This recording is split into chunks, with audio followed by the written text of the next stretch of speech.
Hello বন্ধুরা, আসসালামু আলাইকুম। কেমন আছেন সবাই? আজকে চলে আসছি পাম বাগানের খালে মশারি দিয়ে মাছ মারার জন্য। আসলে আমরা ঝাঁকি জাল কিংবা কারেন্ট জাল দিয়ে সব সময় মাছ মারি। আজকে আসছি মশারি দিয়ে মাছ মারার জন্য। মশারি নেওয়ার কারণ হচ্ছে আমরা আজকে মারবো গুড়া মাছ। তো ভিডিওর সাথেই থাকুন, দেখি কি মাছ পাই আপনাদের দেখাবো। অনেকেই বলে যে আমরা শুধু মাছ মারা দেখাই কিন্তু মাছ দেখাই না। আজকে কিন্তু মাছ দেখাবো। তো এই মশারি দিয়ে কিন্তু ছোট ছোট দারকি পুঁটি সহ অনেক ধরনের গুড়া মাছ পাওয়া যায়। তো এই মাছগুলা খুবই দেখতে ভালো লাগে আর খেতেও খুবই সুস্বাদু।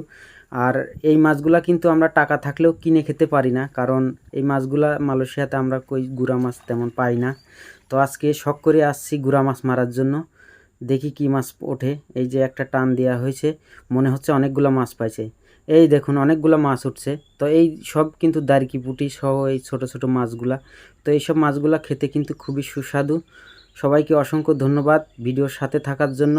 আর এই ধরনের ভিডিও পেতে পেজটা ফলো দিয়ে পাশে থাকবেন। আসসালামু